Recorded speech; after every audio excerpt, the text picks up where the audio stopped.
Come on in. All right. Give me some of that love. This is always the funny part. All right. Track suits back. Yeah, here it is. Gangsta. Like, so much time has gone by since the last time we did an episode and we're wearing the exact same shit. You know, I don't know how that happens. it's magical. Yeah, it really is. It's magical. But yeah, I was actually watching TV last night, and it was like the $100,000 pyramid, right? And Michael Strahan's the host. That's still on? Well, it's new episodes, Wow. but it was funny because like first 30 minutes was two actors coming on at the very end of the first episode. He was like, "Don't go anywhere because we have two more celebrities coming out, blah blah blah." And so he went out, came back, but he did have different clothes. So maybe that's what we got to do, right? We're just don't go anywhere. We just go throw on a different shirt or a different tracksuit. Well, man, cheers to the behind the scenes insight, man. Thanks. Cheers. Yes. Well, and okay, so we have a guest with us. We do, yes. That's we need to welcome our special guest host today. Would you like to do the honors to introduce him? The one and only amazing celebrity star actor, Entourage, Rush Hour 2, which he did a bit from. The goods. Good. Let's go in. The goods. That's Jeremy Piven. Jeremy Piven. Thanks for joining us. Yes, thank you very much for being here tonight, Jeremy. So why don't you, Doug, not Jeremy, why don't you... Yeah, pipe down up there. Yeah. Why don't you give us the background? How did this come about? Because obviously, over the last week, Christmas break and all that stuff, we all were very busy doing the things and everything, but quite an amazing experience. Thanks to you and Jeremy. Well, I mean, we've been working on it for months. So what we did for Christmas, this was my Christmas present to myself. I'm a huge Jeremy Piven fan. There's just something about his. I think the guy's a fantastic actor because he plays such a smarmy prick so well. But he's so nice and down to earth, and he's just so, and he's a huge cigar guy. He's got his own line of cigars. Mm-hmm. He's got his own, he's just one of those guys that if he's in something, I know I'll at least like that part of it. Like he was in another movie recently, and he was quite literally the only part of it that I liked. But he's been doing stand-up now for years. And I've always thought, man, I would love to see that guy. And then I saw a thing pop up that they just announced he was going to be doing the Improv, 4 shows at the Improv, just before Christmas. It was like the 22nd and 23rd. And the tickets were, going to go on sale like the next morning. And I checked, and they had these, you buy a VIP table for 2 with a meet and greet with him after the show. And I thought, oh man, that would be so badass to just see him and then be able to give him a couple of the Vinyl Draft cigars. Yeah.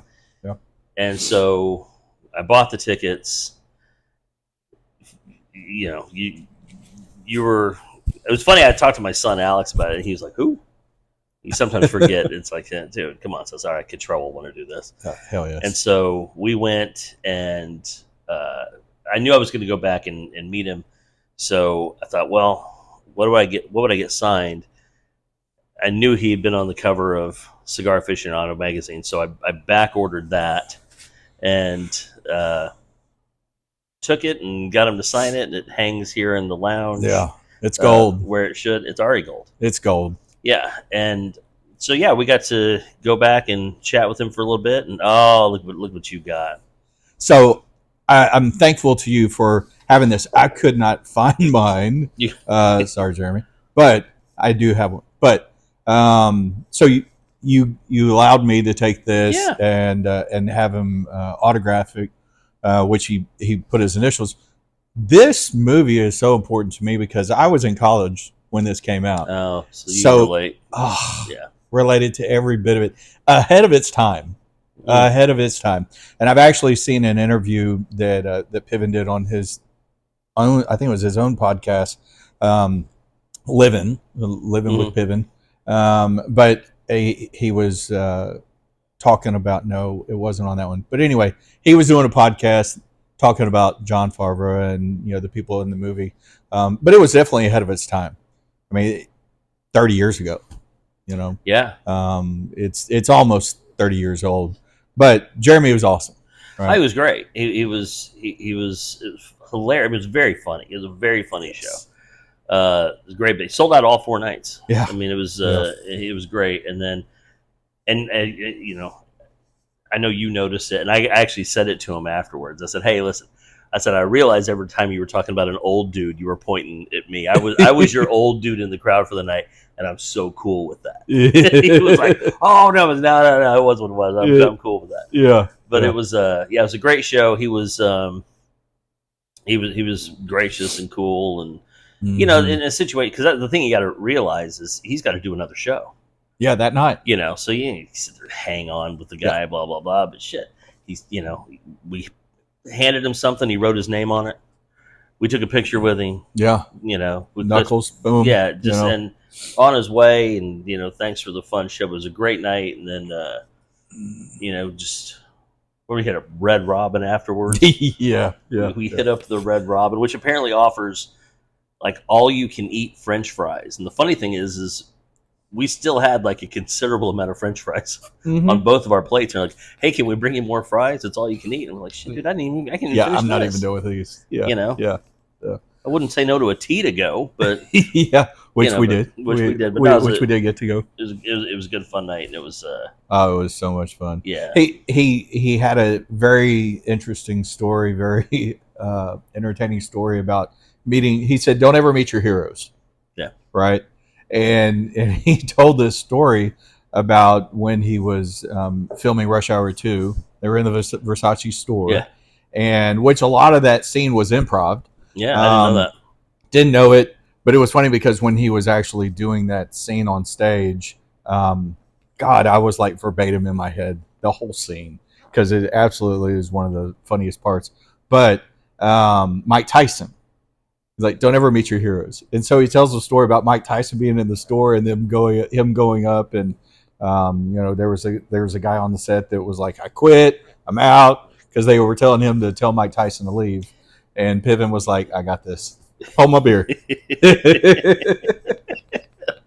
Well, the funny thing is he was saying how Mike Tyson was just oblivious to the fact that they were shooting a movie there. Yeah, he just came in the shop. Do you not notice the big Mike? And he didn't care. He was just in the background of everything. Just didn't care at all. He's Mike that Tyson. They were shooting. He's Mike Tyson. It was great. It was a really fun show. I'm glad we went.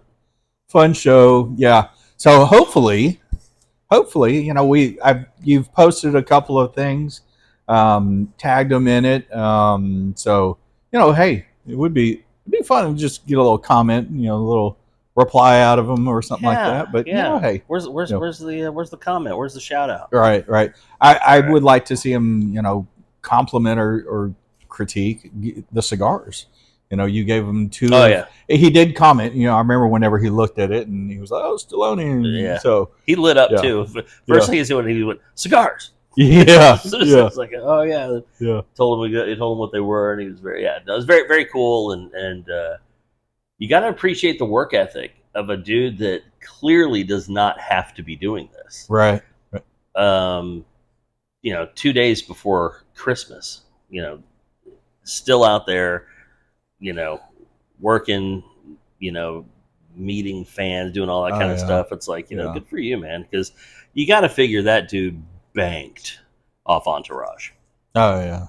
Because they said when they introduced me, won like 3 consecutive Emmys, and dude, when it came to renegotiate Entourage contracts, that dude was in the driver's seat, so he banked. Yeah.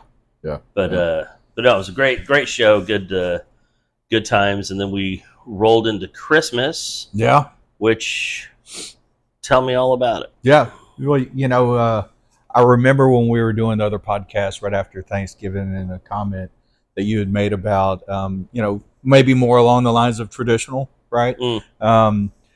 Yeah, we did the Christmas Eve tradition, which my tradition with my family has always been, you do tamales, go to church, ride around, look at Christmas lights, and open up most or some presents on Christmas Eve night. So I did that with my girls and my mom, which was great. And then Christmas Day, um, woke up. My oldest left for a little bit, and then all the girls and I spent the afternoon open up the rest of the presents. Although maybe a new tradition started this year on Christmas night. Okay. If you've ever been to Waffle House, you get it. If you've never been, you don't understand. Okay. But my oldest and I, on Christmas night, about 7 o'clock, she poked her head out and she said, "You hungry?" It's like, yeah, I could eat. I hadn't had anything since ham and everything earlier. She was like, "Let's go get something to eat." Waffle House.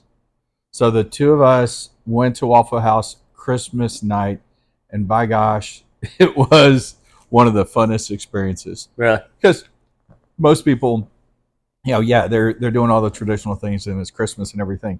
Probably can't fathom going to Waffle House. And we had the best time, and ordered these big, I don't know, platters of a little bit of everything and two waffles, and had the coffee and all that. But Christmas at Waffle House, and it was packed. We actually had to wait to sit. Really? Yeah, yeah. Okay. I think other people. I think it may be a tradition for all these other people that were in there too. Just Christmas can be so freaking stressful already. So why add to it? Take it off your plate, pun intended. Go to Waffle House, right? And you had posted your a Waffle House post recently. Yeah, I've started this little jam of the early morning breakfast counter. Yeah, by yourself. Just roll up. Yeah, and I've done it many times, but there's a place up in Houston called the Telwink Grill, which is like going back in time.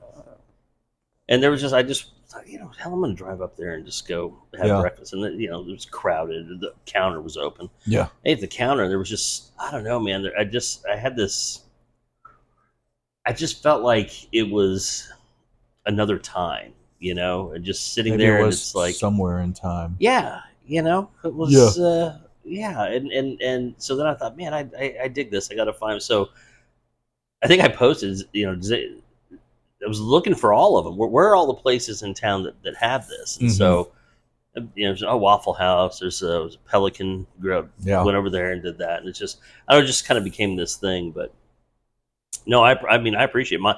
Mine is a Chinese restaurant on Christmas Day. Yeah, yeah. There's a lot of people that's tradition for them. Yeah.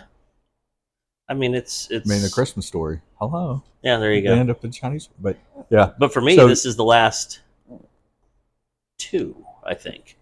Yeah. Completely alone. The only person in the entire restaurant. Really? Which is just, God, it's almost like poetic. I love that. God, that's, it's poetic. It is. And I have this little thing. I go and I just leave a stupid tip. Just leave a big fat tip. Thank you. Yeah. Because, there's nobody here. But, I went in there and it was like, there was the girl that was, working the floor, which I was the floor. It was only me. And whoever's in the back. And it was just we were all leaving each other alone. Yeah. Yeah. And, until she saw the tea start to go down, then she would come back. And this is, I don't know, it's just, it's an unplug and a detach from it, which is perfect. It's what I value. I people will say, I don't understand, because I think about all the people that had to load up their car and take all the fam to this place, and the way families are these days, there could be 4 sets of grandparents now, and there could be all this,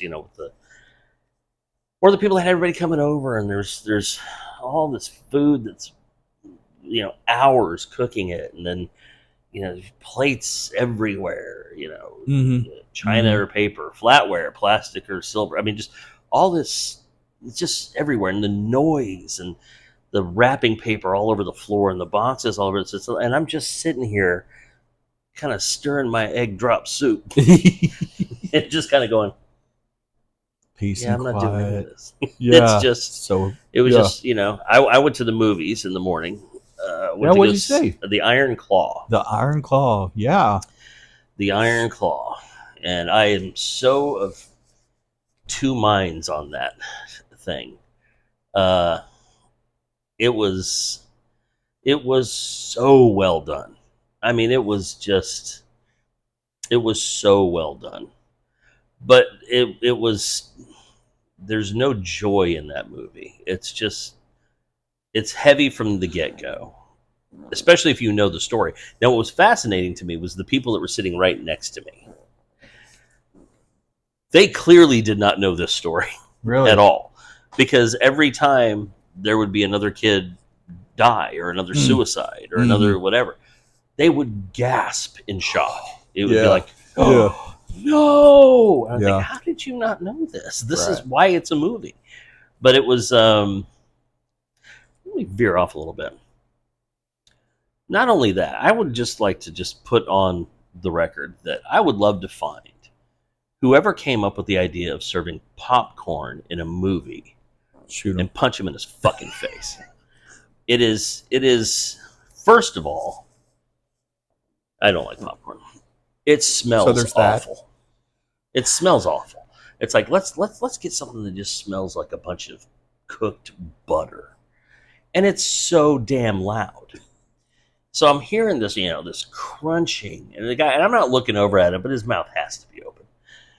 And then it comes in this like little tub type thing, which just makes it louder.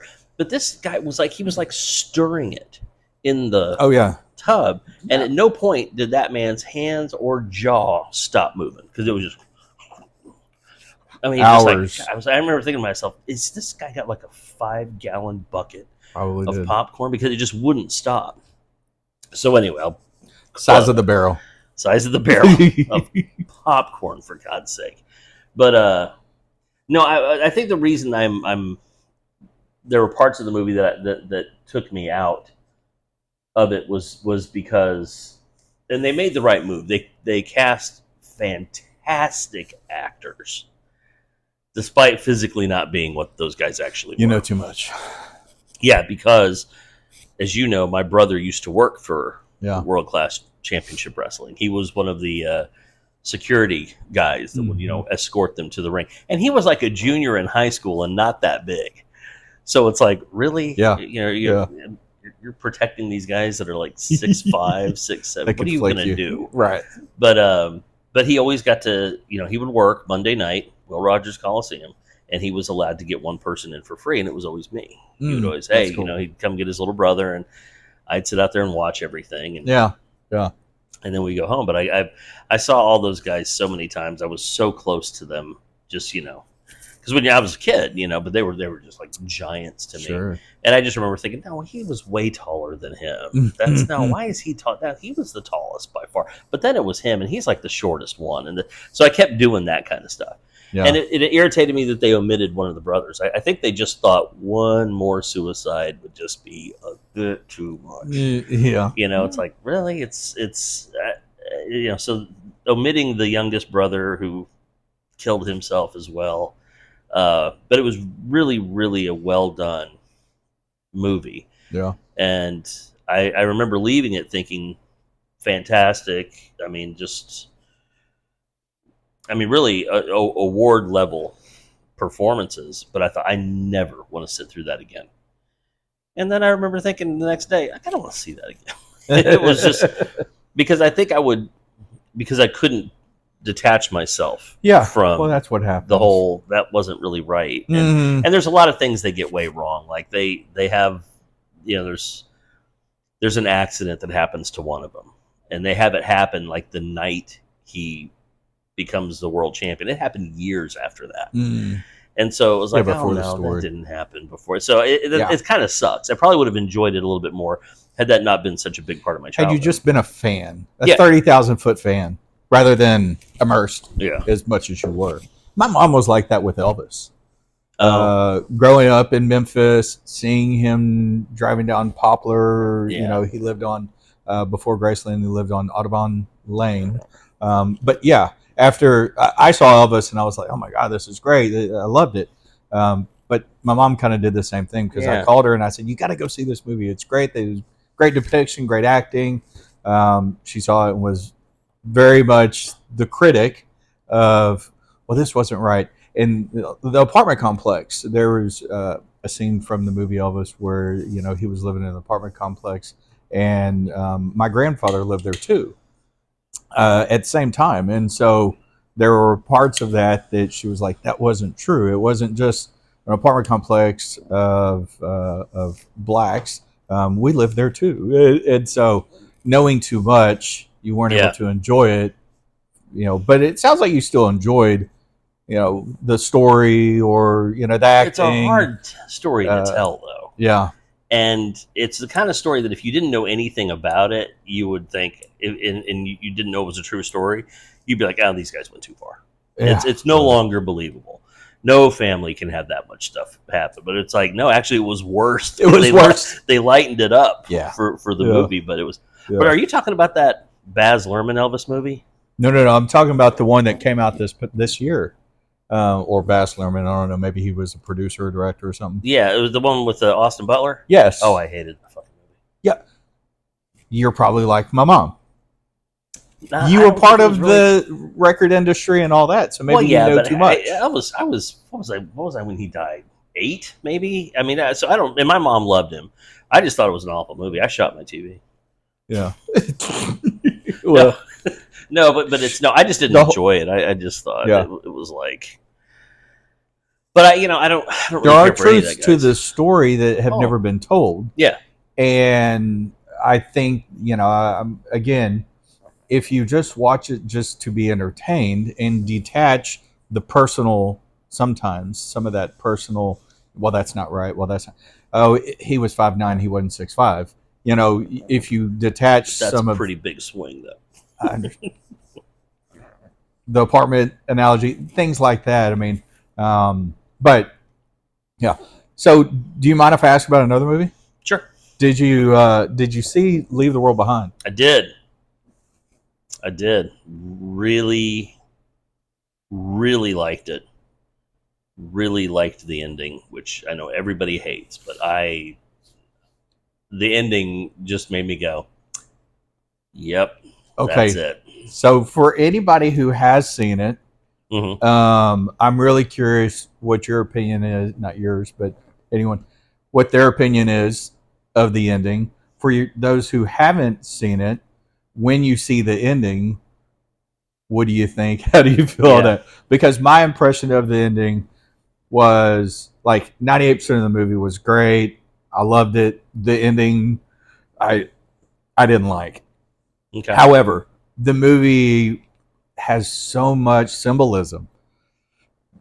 If you understand the symbolism begins in the very first scene and never stops, does not end until the movie is over, Yeah. you get it.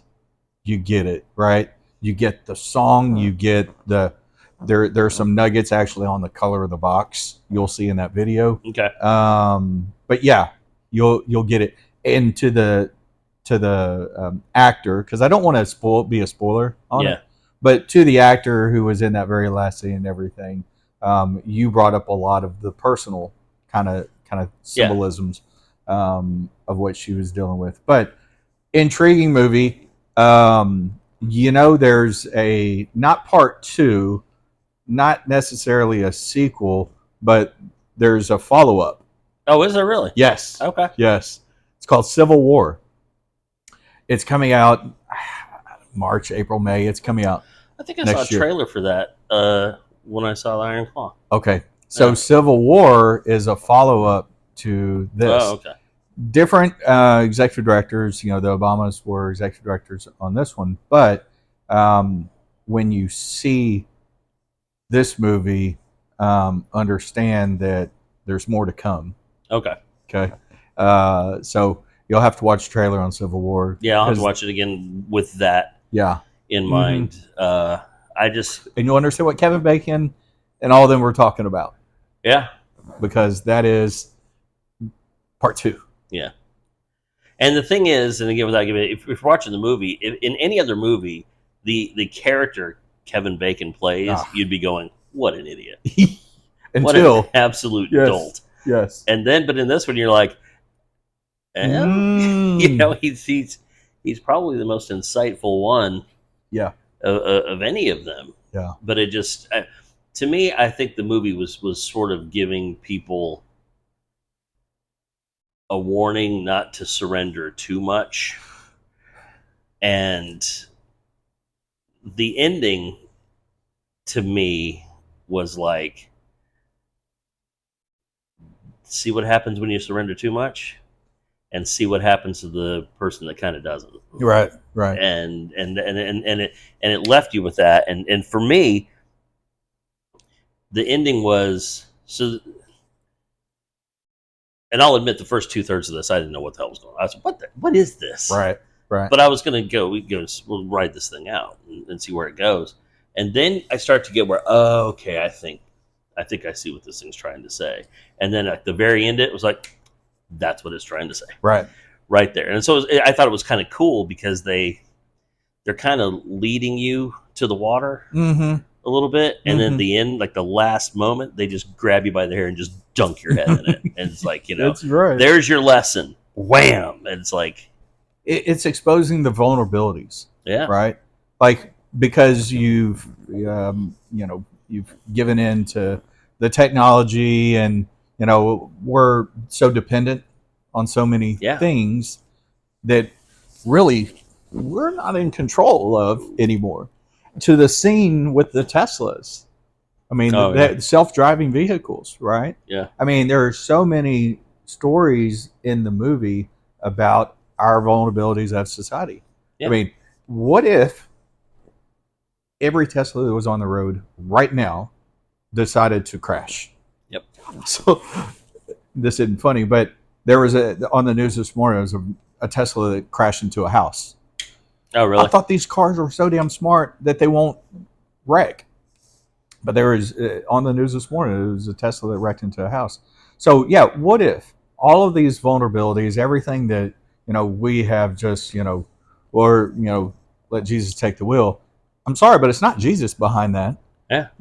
It is somebody or something else. Yeah, and in a cyber attack, if they are programmed to do that, exactly, they're going to do what they're programmed to do. And in the movie, it was caused so much crazy pandemonium, roadblock, you could not escape. You couldn't escape the city. You couldn't get into the city or out of the city because all the Teslas had, blocked all the major thoroughfares. But it's the vulnerability. You know? I do, much like the Iron Claw, I do want to see it again. And I want to Iron Claw. I think I would enjoy it more because now I know that this is not going to happen, and I can just take it in. But with this one, I have like homework of little Easter eggs and hidden things to look at. And then I want to go back and see it. So many, because it clearly drops a whole bunch of breadcrumbs. On this path, and I missed a bunch of them because I just was like, But I also, when I started it, I didn't even know what the hell it was. What is this? Play. And then it was. I think what kept me engaged was that I didn't know. I was like, what? Curiosity. In the hell is this? And I kept going, and but I think Mahershala Ali is great in anything. I'd watch that dude do. So he's fantastic. I thought you look at the cast, you're like, well, these people don't do shitty scripts. So there's got to be something here that all these people got on board with it. Okay, I'm here. And then it just, as it started to, it was like just peeling an onion for me, and I was just like, I think I get what's happening here. But really, really enjoyed it. I'll tell you, I because Christmas, I don't really do anything. I watched Maestro, which I was super excited about. And didn't like it much at all. And I think there was one other movie. Iron Claw was fantastic. Everything else I watched was just kind of just here or there. Just didn't really do it for me. But I tell you what I did watch. I watched a documentary on drive-in movie theaters and these people that are still doing that. They're still pushing, because the drive-in movie, the industry got this real boost when COVID hit. Yeah, we went. Like, now, my daughter and I, daughters, and now trying to still maintain it to varying degrees of success. Yeah, because they go all over the country with this. Talking to all these different people and just things you wouldn't take into account. There's one that's up sort of in the on the Atlantic seaboard up north, and just how completely hosed they are if fog rolls in. Oh, because they're very close to the water. Yeah. And they're there, and the fog has rolled in, and you can't really see the screen. And it's just like, oh, man, it's not really a challenge I would have thought of. Yeah. And how, one guy, they're doing concerts now where they can pull up and people can listen to this. Yeah, so it was just sort of the creative, the kind of throwback to that. And then you'll get, how old are you? I know I'm older than you, but I don't know by how much. Every time somebody asks me that, I have to pause because I really don't think about it that often. 47. I'll be 48 next year. Yeah. 48 next year. Okay, I'm 55. Well, you probably will remember this. This is how. Okay, this is I think why we do this, because we have these weird things. Yeah. I was at City Hall having a conversation with some of the staff members. We were all just kind of just BSing. And I brought up Garanimals. What? Garanimals. Oh, you don't know? Okay. What the? Garanimals, and this was the thing that fascinated me. They still make them. Garanimals. It was a clothing line for kids. Okay. And it was a clothing line. This is when I was little, because I used to wear this shit. And I got to be honest, there's a part of me that kind of wishes that they still made that kind of stuff for like adults, because I would find value in it. But it was a clothing line for kids that if a kid doesn't know how to dress him or herself, the parent really doesn't know how to either. They created this for them. So you would find a shirt, right, and the shirt would have a tag on it. Okay. And the tag would be a zebra or a monkey, right? Lions, all these different little things. And these were not small; these were big ass tags. Animals, which is part of the name. So you find a shirt you like. Oh, it's a zebra. Now you go to the pants. Every pair of pants that has a zebra matches that shirt. I need that. So it was just a thing when I was a kid, and I was like, "Do you guys remember Garanimals? Yeah, they still make them. They do not still make those." They said, "No, they do. Yeah, that's still around." Of course, I'm googling all that stuff later on. Where do you buy? But it's like Walmart apparently, but I don't think they operate on that concept any longer. Oh, see, that's only. I think it's just now a little, but yeah, it's simplified. I mean, as a